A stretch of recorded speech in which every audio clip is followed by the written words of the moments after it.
Assalamualaikum warahmatullahi wabarakatuh. Halo semuanya, perkenalkan nama saya Mulyani Dwi Putri dengan NIM 2103-1023 dari Prodi Pendidikan Biologi kelas C. Pada kesempatan kali ini, saya bersama dengan teman-teman saya yaitu Perkenalkan, nama saya Lilis Marlina, NIM 2103-1019 dengan Prodi Pendidikan Biologi. Saya Nia Supriyani, NIM 2103-1026, Prodi Pendidikan Biologi. akan melakukan praktikum kimia tentang penentuan asam basa menggunakan indikator alami. Tujuan praktikum kali ini adalah yang pertama, untuk mengetahui cara membuat indikator asam basa menggunakan bahan alami, dan yang kedua adalah untuk mengetahui sifat asam basa suatu zat dengan menggunakan indikator alami. Untuk percobaan yang pertama akan dilakukan oleh saya sendiri dengan menggunakan alat dan bahan sebagai berikut. 6 lembar kertas teh, kapur sirih, garam, kunyit, cuka, gelas, dan air.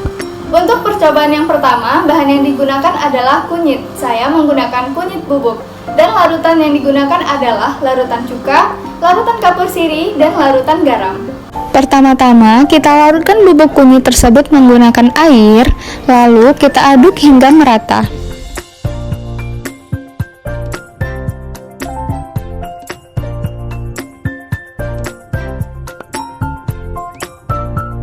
Setelah tercampur merata, langkah selanjutnya adalah kita ambil 3 lembar kertas teh dan kita celupkan ke dalam larutan kunyit tersebut.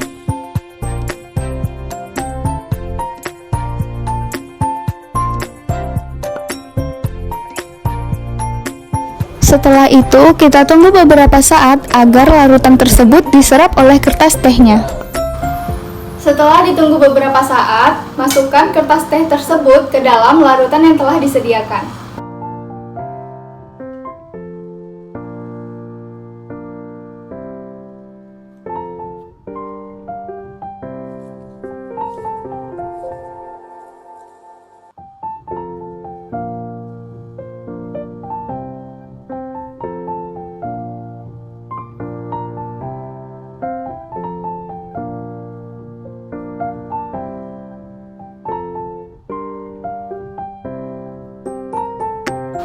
Tunggu hingga beberapa saat untuk melihat perubahan warna yang terjadi. Setelah menunggu beberapa saat, terjadi perubahan warna pada larutan. Pada larutan cuka, perubahan warna yang terjadi adalah kuning terang.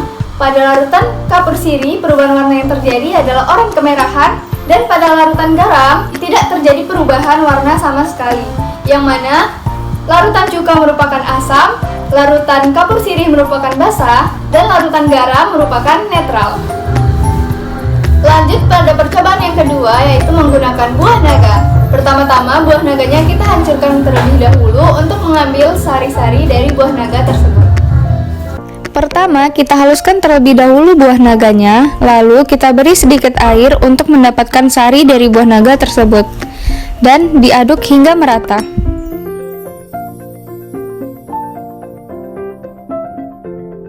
Langkah selanjutnya, kita ambil 3 lembar kertas teh, lalu kita masukkan ke dalam larutan buah naga tadi.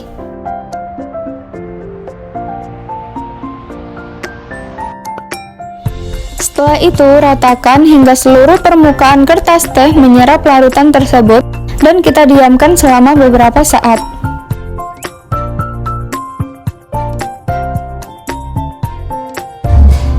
Selanjutnya, kertas tehnya kita masukkan ke dalam larutan.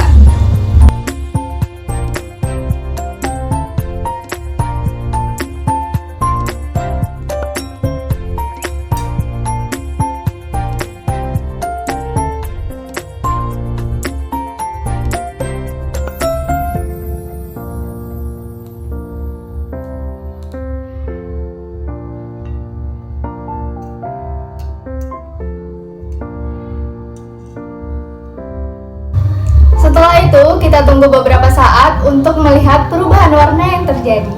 Setelah menunggu beberapa saat, terjadi perubahan warna. Pada larutan cuka berubah menjadi warna pink keunguan, pada larutan kapur sirih berubah menjadi warna kuning pudar, dan pada larutan garam tidak mengalami perubahan atau tetap pada warna semula.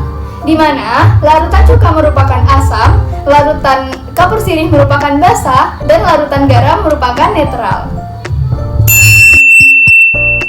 1 buah wortel, bunga merah, 6 lembar kertas teh, kapur sirih, garam, dan cuka. Baiklah, percobaan 3 menggunakan indikator alami yaitu bunga merah.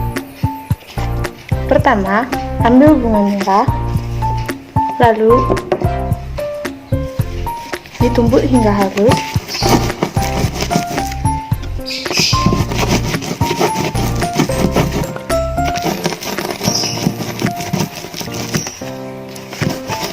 Setelah bunga halus, maka selanjutnya adalah ambil bunga menggunakan sendok. Setelah itu taruh ke atas mangkuk.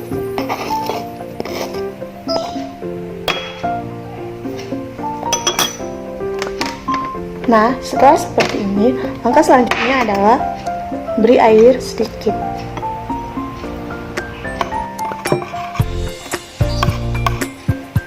Setelah semuanya tercampur rata seperti ini, langkah selanjutnya adalah masukkan kertas teh satu persatu ke dalam larutan bunga merah tadi.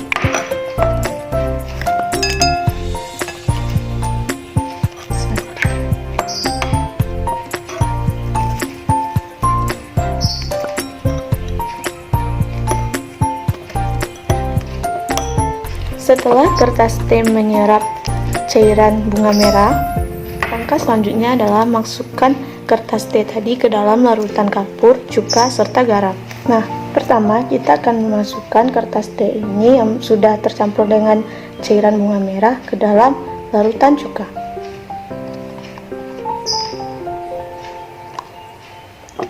Lanjut ke larutan kapur.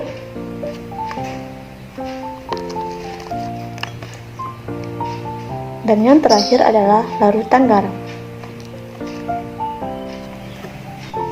Baiklah, setelah beberapa menit didiamkan, dapat kita amati perubahan pada larutan cuka, kapur, dan garam. Pertama, mari kita lihat perubahan pada larutan cuka. Di sini dapat kita lihat bahwa kertas teh yang kita rendam pada larutan cuka akan berubah menjadi merah bata muda. Yang kedua yaitu larutan kapur. Dan dapat kita lihat juga bahwa perubahan pada kertas teh itu berubah menjadi warna hijau. Nah, yang terakhir yaitu larutan garam, tidak terjadi perubahan apapun, tetap berwarna merah. Baiklah, percobaan selanjutnya yaitu percobaan 4, menggunakan bahan indikator alami yaitu wortel. Sama seperti tadi, pertama kita taruh wortel di sini. Di sini saya sudah haluskan karena teksturnya cukup keras. Nah, kita tumbuk seperti tadi hingga halus. Baiklah, setelah wortelnya halus, langkah selanjutnya adalah kita pindahkan wortel tersebut ke mangkuk. Oke.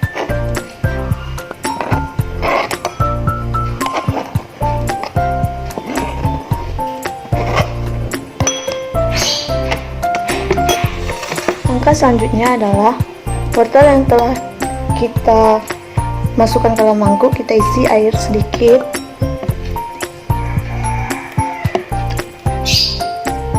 Lalu kita aduk sampai merata.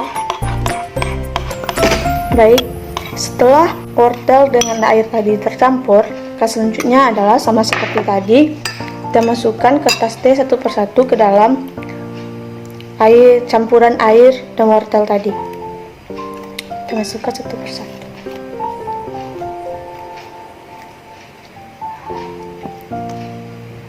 Nah, kita tunggu sampai meresap. Setelah kertas teh meresap campuran air dengan wortel tadi seperti ini, langkah selanjutnya adalah kita masukkan satu-satu kertas teh ke dalam larutan. Pertama kita akan masukkan ke dalam larutan cuka.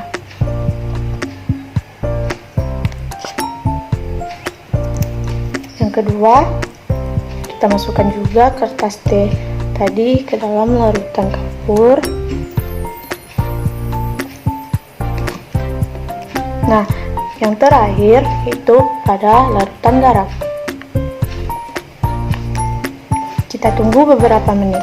Baiklah, setelah beberapa menit dapat kita amati perubahannya. Mari kita lihat perubahan pada larutan cuka. Pada larutan cuka, kertas teh tadi berubah menjadi warna coklat muda. Selanjutnya pada larutan kapur berubah menjadi warna coklat tua. Dan yang terakhir yaitu larutan garam. Tidak terjadi perubahan warna, tetap berwarna orange. Bunga biru, bunga kuning, 6 lembar kertas teh, garam, kapur sirih, dan cuka. Cobaan 5 menggunakan bahan indikator alami yaitu bunga biru.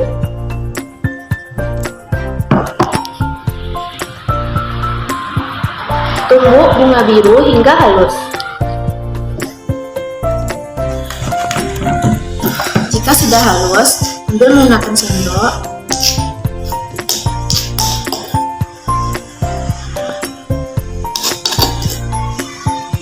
Jika sudah masuk ke dalam mangkuk, baru beri air.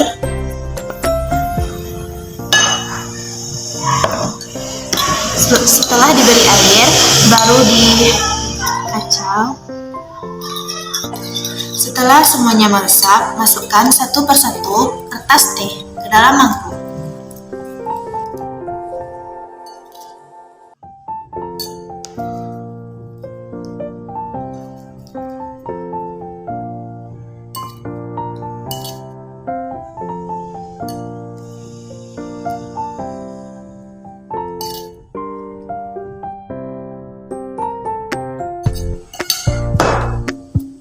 Biarkan dulu sampai ia meresap.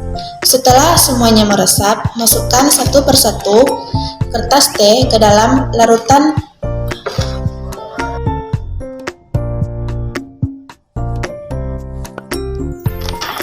garam.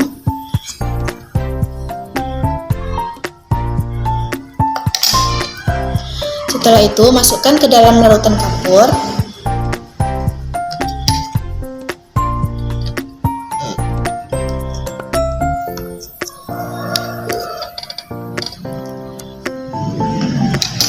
Setelah itu, masukkan ke dalam larutan cuka.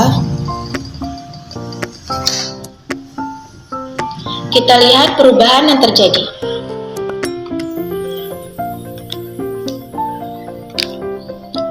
Larutan garam tetap sama. Larutan kapur berwarna hijau. Larutan cuka berwarna ungu. 6 menggunakan bahan indikator alami yaitu bunga kuning. Lalu bunga kuning ditumbuk.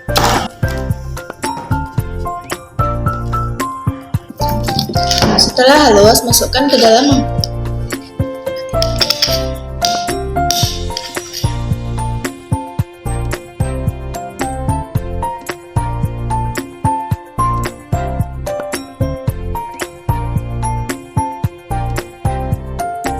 Setelah dimasukkan ke dalam mangkuk, lalu beri air.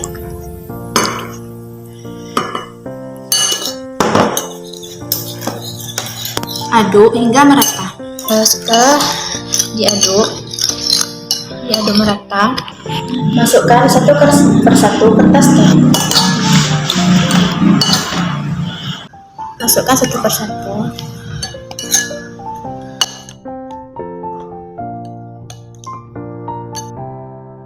Jika semuanya sudah meresap, masukkan satu persatu kertas teh ke dalam larutan garam.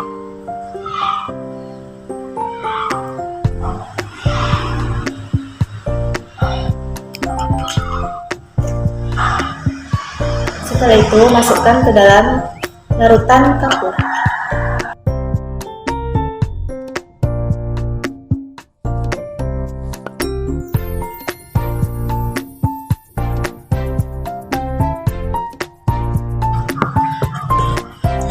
Setelah itu, masukkan ke dalam larutan cuka.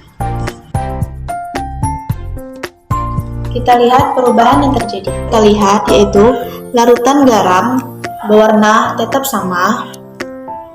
Larutan kapur berwarna hijau hambar. Sedangkan cuka berwarna kuning hambar.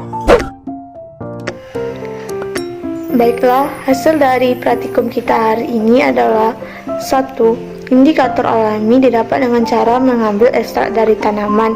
Yang akan dijadikan indikator asam dan basa adalah 1. Bubuk kunyit, 2.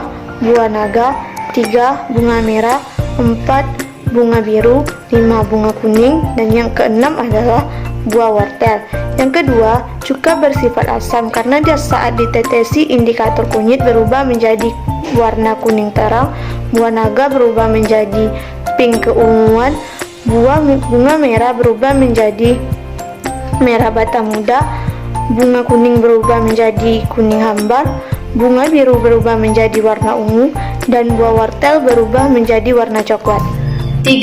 Air kapur bersifat basah karena menghasilkan warna kuning pudar pada indikator buah naga, berwarna oranye kemerahan dengan indikator kunyit, berwarna hijau dengan indikator bunga biru, berwarna hijau hambar dengan indikator bunga kuning, berwarna hijau dengan indikator bunga merah, dan berwarna coklat tua dengan indikator buah orange. 4. Dan untuk larutan garam bersifat netral karena tidak menghasilkan efek warna pada masing-masing indikator atau tidak mengalami perubahan warna. Sekian dari percobaan praktikum kelompok kami tentang asam dan basa. Kurang lebihnya mohon maaf. Wabillahi taufiq wal hidayah. Wassalamualaikum warahmatullahi wabarakatuh.